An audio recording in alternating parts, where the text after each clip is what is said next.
before we got involved with the CCRC, MDRC, the CAPR study, we had already had a number of concerns about how we were placing students. We were particularly concerned with how accurate the AccuPlacer test was.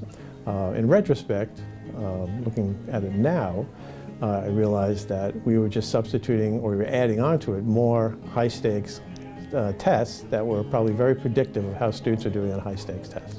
We had been what we sort of jokingly referred to as multiple measures light, like our own sort of in-house attempt to try to correlate placement with GPA, and for English we were coordinating it with a reading score. We had a sense that we were casting our net too wide, and this confirmed it, I think. We wanted to really prioritize only getting students into developmental courses if there was no way they were going to be successful without that support. And so we felt that the CAPR study was a nice tool for us to kind of do that and get a little more fine-tuned and accurate in our placement models. And we did see a fairly significant drop in placement rates. At that time, back, we're talking about 2012, some students were placing into what we called English 080. Those students would have to take English 080, they'd have to pass that and take English 090. Those students would have to pass English 095.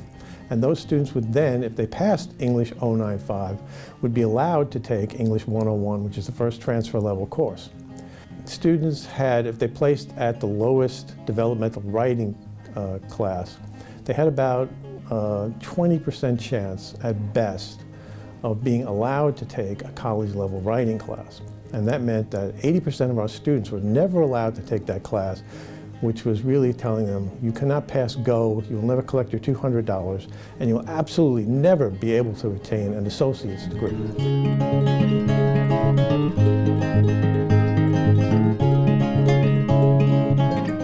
Within a year, once the multiple measures sorting was happening at sort of full bore, I started seeing some really significant changes in how students were being placed. Many more students were placing at the college writing level.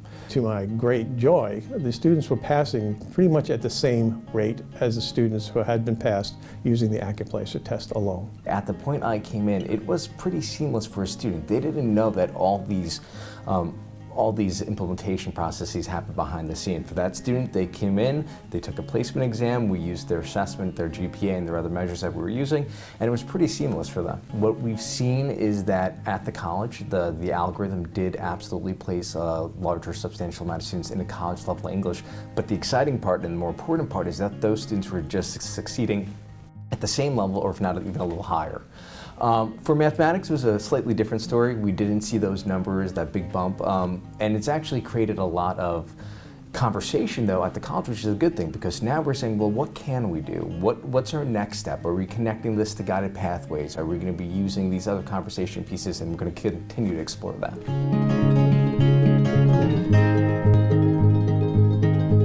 Well, this is where the story gets a little complicated.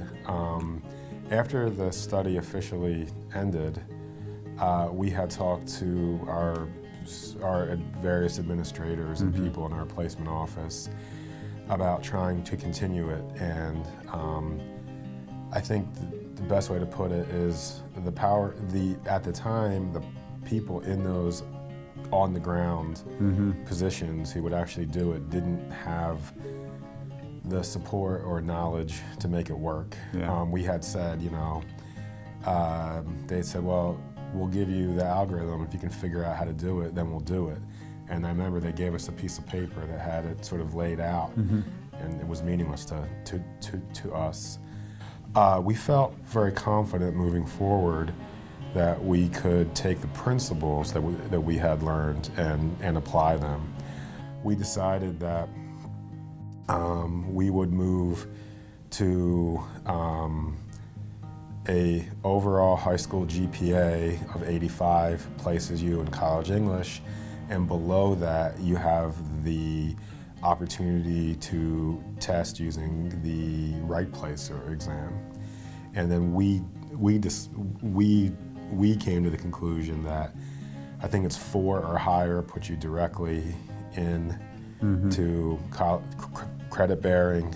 3 or below, you went into the co-rec. At this point, we didn't have any standalone sections. I think, how many years ago did we switch to 75, or 1 year? Just a year ago. A year ago, 75. we switched to 75, again, based off the work they've been doing in California. We have actually stopped using the algorithm when we were forced to move over to next generation AccuPlacer. And that is a challenge when you have these historical algorithms. You really need someone with that data knowledge to be able to do that kind of regression analysis. So what we've done is we've kind of are continuing, as I said, to reevaluate. We've really been pushing more of an exemption system at this point. So we're using high school GPA, we're using these other measures, others, SAT, ACT, Regent scores, student classwork, and we're integrating that into a more tiered system of exemptions and waivers. But that doesn't mean we're going to stop there. We're still very interested in saying, how else can we make this a more holistic approach? We didn't veer away from multiple measures. It's still something we're absolutely using and continue to fine-tune for our institution. It's been a very great success, and this whole process has really been transformative. As of this year, this past September, we've gotten rid of standalone developmental writing classes. We just don't think that they're really helpful to the student. For students who have gone to a high school in the United States, right now our major determinant is if you can show me your transcript, even if it's an unofficial transcript, and just show me your high school GPS, I can place you right away into your college level writing course. I'm not hearing anecdotally right now any great concerns or anybody telling me about all the students are underprepared or that everything's totally changed from last semester. So I anticipate by end of December and January we get the results of the fall semester, find out what's really happening, that it's going to be similar results that we've had in the last year or two.